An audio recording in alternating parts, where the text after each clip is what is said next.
Hello everyone, स्वागत है आप सभी का मेरे यूट्यूब चैनल स्टडी वर्ल्ड 55 के आज के इस वीडियो में। आई होप आप लोग बहुत अच्छे होंगे।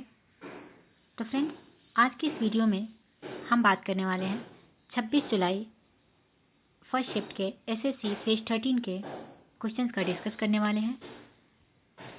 तो ये वीडियो उनके लिए बहुत ही हेल्पफुल होने वाले हैं जिनके जो है नेक्स्ट आने वाला एग्जाम है। तो वीडियो में लास्ट तक बने रहिएगा। चैनल पर पहली बार विजिट कर रहे हैं तो चैनल को सब्सक्राइब जरूर कीजिएगा। तो विदाउट एनी फर्दर डिले चलिए स्टार्ट करते हैं, क्वेश्चन की तरफ जाते हैं कि किस टाइप का जो है क्वेश्चन पूछा गया था। तो क्वेश्चन था कि बिहू किस राज्य में मनाया जाने वाला त्योहार है। तो बिहू जो है ये असम राज्य में मनाया जाने वाला त्योहार है। तो जिन्होंने भी असम किया होगा उनके सही उत्तर हो जाएंगे। बिहू असम के 3 प्रमुख सांस्कृतिक त्योहारों का समूह है जिसे दुनिया भर में असमिया समुदाय द्वारा मनाया जाता है। बिहू असम का राष्ट्रीय त्योहार है। यह असम का सबसे महत्वपूर्ण पर्व है जिसे सभी असमिया लोग जाति, धर्म, आस्था और विश्वास से परे हर्षोल्लास के साथ मनाते हैं। बिहू भारतीय राज्य असम में मनाए जाने वाले 3 महत्वपूर्ण त्योहारों का एक समूह है जो है रोगाली या बोहाग बिहू जो अप्रैल में मनाया जाता है, कोगाली या कटी बहू अक्टूबर में मनाया जाने वाला। तो ये सभी जो है बिहू का एक प्रकार का त्योहार है जो कि असम में बहुत ही धूमधाम से मनाया जाता है। पूछा था कि समान नागरिक संहिता यानी कि यूएसएसी लागू करने वाला पहला राज्य कौन सा है। तो समान नागरिक संहिता लागू करने वाला पहला राज्य है उत्तराखंड। उत्तराखंड ने 2024 में समान नागरिक संहिता को लागू करने वाला पहला भारतीय राज्य बनकर इतिहास रचा। यह कानून विवाह, तलाक, उत्तराधिकारी आदि में एकरूपता लाने का प्रयास करता है। तो आंसर आपका क्या हो जाएगा? उत्तराखंड। तो जिन्होंने भी उत्तराखंड आंसर किए होंगे उनके बिल्कुल करेक्ट हो जाएंगे। नेक्स्ट क्वेश्चन है कि मथुरा में कौन सी शैली थी। तो मथुरा में जो है गंधार शैली थी। कौन सी शैली? गंधार शैली। मथुरा कला शैली वास्तव में मथुरा स्कूल ऑफ आर्ट के नाम से प्रसिद्ध है, लेकिन गंधार शैली का प्रभाव भी देखा जाता है, खासकर बौद्ध कला में। यह शैली यूनानी भारतीय मिश्रण के लिए जानी जाती है।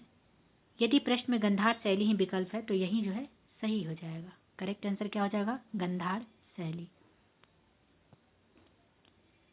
नेक्स्ट क्वेश्चन आपसे पूछा था कि मुल्क राज आनंद ने मुख्य रूप से किस विषय पर पुस्तक लिखते हैं। तो मुल्क राज आनंद जो है मुख्य रूप से सामाजिक मुद्दे, विशेषकर भारत में गरीबी, जाति व्यवस्था और सामाजिक अन्याय पर किताबें लिखी हैं। तो ये किस विषय पर पुस्तक लिखते हैं? तो सामाजिक मुद्दे पर। करेक्ट आपका हो जाएगा सामाजिक मुद्दे पर। उनके उपन्यासों में अक्सर दलितों, मजदूरों और वंचितों के जीवन का चित्रण होता है। उन्होंने अनटचेबल जैसे प्रसिद्ध कृतियों में जातिगत भेदभाव और सामाजिक असमानता के खिलाफ आवाज उठाई है। कौन सा पुस्तक में? तो अनटचेबल, कूली और two wills and a bird, two lives and a bird जैसे उनकी अन्य रचनाएं मजदूरों के शोषण और जीवन संघर्षों को दर्शाती है। तो करेक्ट हो जाएगा सामाजिक मुद्दे। नेक्स्ट क्वेश्चन आपसे पूछा था तो द नाइटिंगेल ऑफ इंडिया किसे कहते हैं। तो नाइटिंगेल ऑफ इंडिया जो है भारत की कोकिला के नाम से सरोजनी नायडू को जाना जाता है। आंसर हो जाएगा सरोजनी नायडू। तो जिन्होंने भी सरोजनी नायडू जो है किए होंगे उनके बिल्कुल करेक्ट हो जाएंगे। सरोजनी नायडू जो है एक प्रसिद्ध कवित्री, स्वतंत्रता सेनानी और भारतीय राष्ट्रीय कांग्रेस की नेता थी। महात्मा गांधी ने सरोजनी नायडू को उनकी कविताओं के लयबद्ध शब्दों और उनके सुंदर एवं मधुर स्वर के लिए उन्हें भारत की बुलबुल यानी कि भारत कोकिला की उपाधि प्रदान की थी। उनकी कुछ प्रमुख कविताओं में the golden assault, the bird of time, the broken wing, the wizard mask इत्यादि जो है शामिल है। ये सभी उनके जो है बहुत ही महत्वपूर्ण जो है बुक सब है। तो उनके डायरेक्ट जो है एग्जाम में ये भी आपको देखने को मिल जाता है। इस पुस्तक का नाम दे दिया जाता है और ये किनके द्वारा लिखा गया है। खास करके द गोल्डन थ्रेशोल्ड ये एग्जाम में बहुत बार पूछे जाते हैं। तो ये सरोजनी नायडू के द्वारा लिखी गई पुस्तक है। नेक्स्ट पूछा था आपसे कि ओजोन O3 परत किस मंडल में पाई जाती है? ओजोन परत जो है ये आपके समताप मंडल में पाए जाते हैं। ओजोन परत वायुमंडल के समताप मंडल में पाई जाती है, जिसमें ओजोन गैस उपस्थित होते हैं। कौन सा गैस? Ozone gas.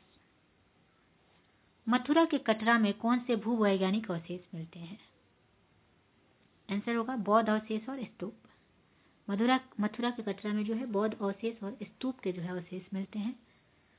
मथुरा के कटरा केशव देव क्षेत्र में पुरातात्विक उत्खनन में बौद्ध स्तूप, मूर्तियां और अन्य प्राचीन अवशेष मिले हैं, जो मथुरा के बौद्ध कला और संस्कृति के महत्व को दर्शाते हैं। नेक्स्ट आपसे पूछा था कि select the most appropriate meaning of the given item. Red tape. Red tape meaning का जो है फ्रेज है एक रेड टेप, इसका मीनिंग क्या होता है? The official rules and bureaucracy that make it difficult to do something. आधिकारिक नियम और नौकरशाही जो कुछ करना मुश्किल बनाते हैं, इसका हिंदी मीनिंग होता है। The most appropriate meaning according to the given option for the item red tape is official rules and bureaucracy that make it difficult to do something. Next था कि चाबहार बंदरगाह का संचालन और विकास भारत की किस कंपनी के पास है? तो चाबहार बंदरगाह संचालन और विकास जो है भारत की company India ports global limited, किसके पास है? India ports global limited. तो जिन्होंने भी IPGL किए होंगे उनके बिल्कुल करेक्ट हो जाएंगे। 24 दिसंबर 2018 को एक भारतीय company India ports global limited ने ईरान के बंदरगाह का संचालन अपने हाथों में जो है लिया था। तो करेक्ट क्या हो जाएगा? तो India ports global limited. Next आपसे क्वेश्चन पूछा था कि जल शक्ति योजना किससे संबंधित है? तो भारत सरकार के अंतर्गत मई 2019 में जल शक्ति मंत्रालय की स्थापना की गई। जल संसाधन, नदी विकास और गंगा संरक्षण मंत्रालय तथा पेयजल एवं स्वच्छता मंत्रालय, इन दो मंत्रालयों को मिलकर जल शक्ति मंत्रालय बनाया गया।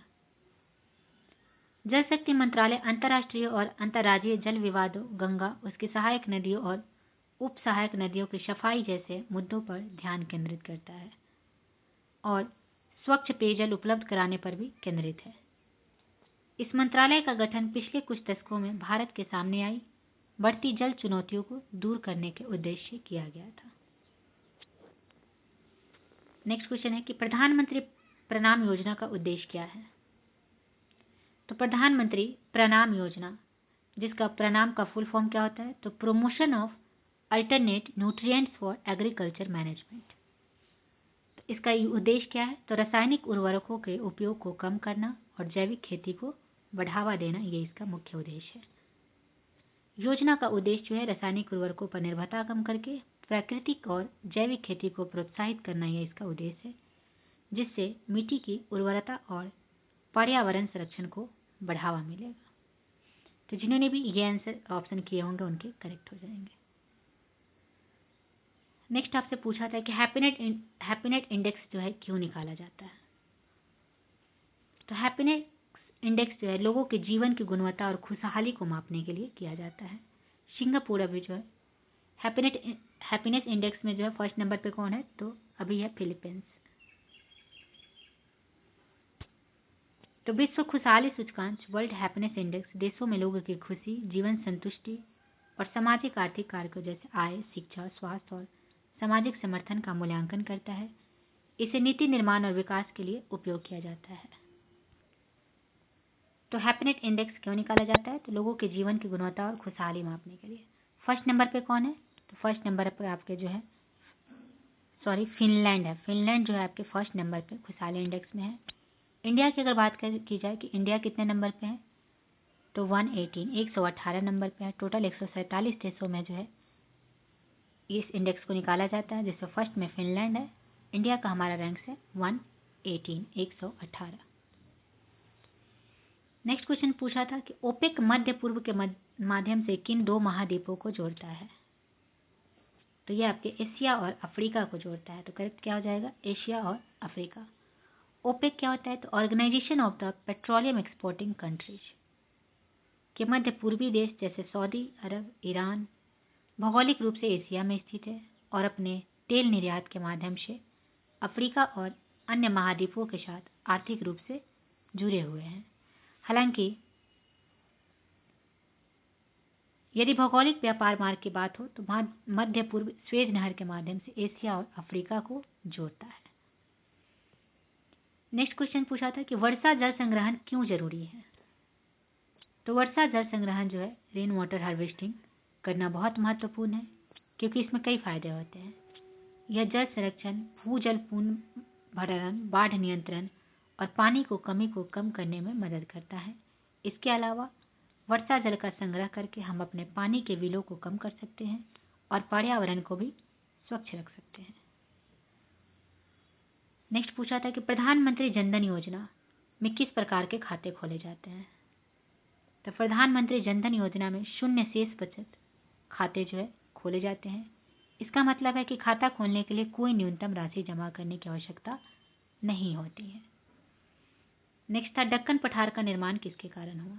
तो दक्कन पठार का निर्माण है जो है वोल्केनिक इरप्शन यानी कि ज्वालामुखी विस्फोट के कारण हुआ। तो जिन्होंने भी ज्वालामुखी विस्फोट आंसर किए होंगे उनके करेक्ट हो जाएंगे।